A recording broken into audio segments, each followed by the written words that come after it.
Olá, eu me chamo Lucas de Souza Barros, tenho 26 anos de idade, sou aluno do curso de Inglês, Letras em Inglês, pela Faculdade Estácio, curso aí o segundo período, e hoje eu vou apresentar para vocês o meu PCC, Prática como Componente Curricular. Pois bem, no enunciado do PCC foi nos dado uma charge para nós lermos, uma tirinha aí de 3 quadrinhos, e a partir dessa charge nós deveríamos responder duas questões. A primeira questão ela traz um debate sobre a importância do conhecimento prévio do aluno para o processo de ensino e aprendizagem.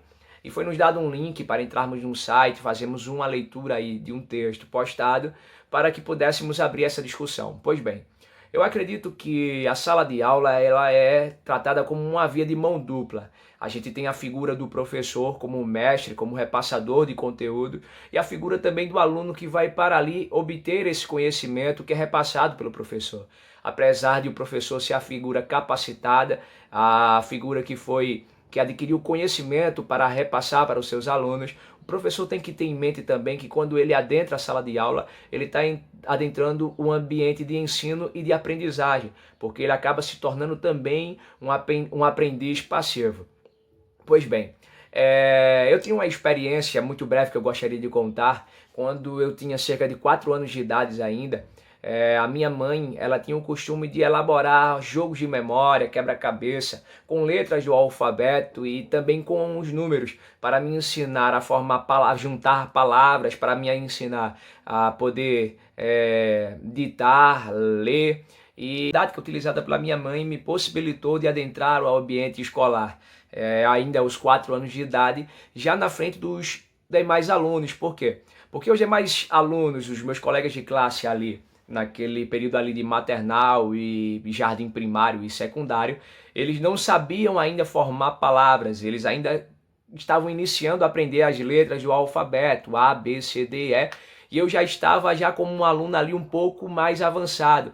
Isso fazia com que quando eu adentrasse dentro da sala de aula e a professora estivesse repassando o conteúdo, eu já tinha mais ou menos uma base, porque eu aprendia de forma didática dentro da minha casa, através da minha mãe, através dos exercícios que ela promovia.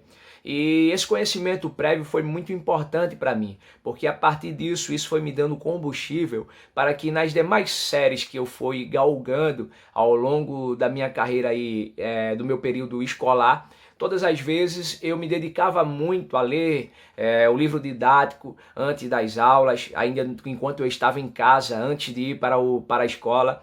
Eu me dediquei muito a estudar os conteúdos antes mesmo que o professor repassasse. Quando o professor estava repassando, eu estava ali mais para retirar dúvidas do que para ter o primeiro contato, porque eu já tive esse contato prévio.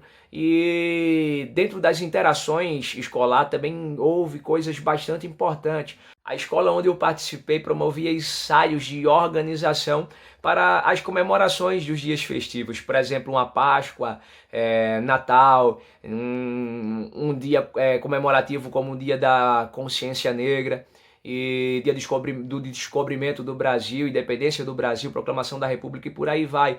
Então fazia com que o aluno participasse de uma ornamentação e se sentisse importante, ao mesmo tempo que facilitava a assimilação do aluno com o conteúdo daquilo que era repassado, principalmente nos conteúdos que eram de história. Às vezes eu sinto que faltou um pouco em determinadas matérias, um pouco disso, de trazer o aluno para mais próximo do conteúdo que está sendo repassado, trazer um engajamento, como por exemplo, hoje a gente pode encontrar por aí muitas pessoas que já atravessaram o ensino médio e dentro de aulas como a de matemática, por exemplo, de física, alunos não sabem, até o momento de hoje, aplicar regras de álgebra na sua vida secular. Talvez tenha faltado de alguns professores ter aplicado esse conhecimento, digamos, por exemplo, uma fórmula de Bhaskara, descobrir uma raiz de delta, ter trazido relações, exemplos de cotidiano, de onde as pessoas usariam essas fórmulas matemáticas na sua vida do dia a dia, na sua vida diária. A gente parte de duas coisas. Primeiro, o interesse do aluno em querer aprender e continuar aprendendo fora do ambiente escolar. e também o desejo do professor em fugir da caixa, sair um pouco da caixa, daquilo que é normal, de apenas estar ditando, de apenas estar escrevendo em um quadro branco ou fornecendo uma folha impressa e algo assim, e aprender cada dia mais que ele está na frente desse processo de ensino e de aprendizagem. Bom, o segundo questionamento é pedir que a gente imaginasse a professora da charge que como se ela faltasse o trabalho e fosse solicitado para assumir a turma, eu no caso que estou lendo, para continuar o trabalho do conteúdo que essa professora está ministrando na charge. Então o questionamento me leva a refletir como eu faria essa aula, quais atividades eu faria com os alunos. Bom, eu procuraria fazer uma atividade com os alunos de forma bastante didática. Eu quero usar, por exemplo, um professor que eu tive enquanto do ensino médio, nas aulas de biologia.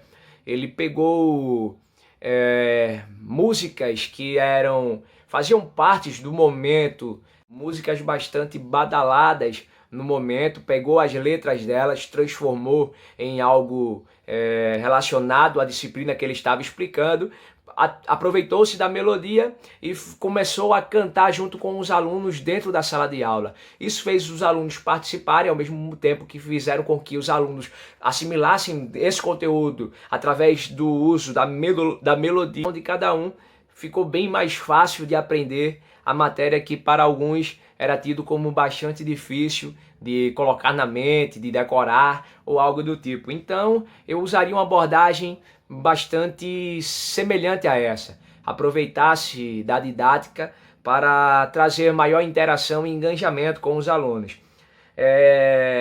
A segunda parte desse segundo questionamento fala como eu faria essa avaliação. Bom, faria de forma subjetiva e também objetiva. Eu promoveria exercícios e simulados diante dos alunos relacionado ao conteúdo passado, mas também mediria esses alunos através do interesse de aprender. Bom, infelizmente na charge, nessas figuras decorativas aí, a professora foi bastante infeliz em ter promovido um bloqueio na mente de dois desses alunos aí que, ao ver dela, não entenderam muito bem do que se trataria o assunto ao qual ela abordaria na sala de aula, relacionado aí ao regionalismo no Sul e no Nordeste. Os alunos começaram aí a falar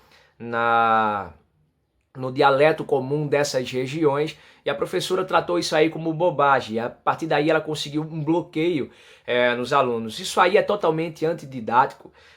Isso tem comprovações dentro do campo do aspecto psicológico, de que esses alunos podem, a partir desse bloqueio, não se desenvolverem muito bem relacionado à questão da aprendizagem, a questão do ensino que está sendo repassado por essa professora.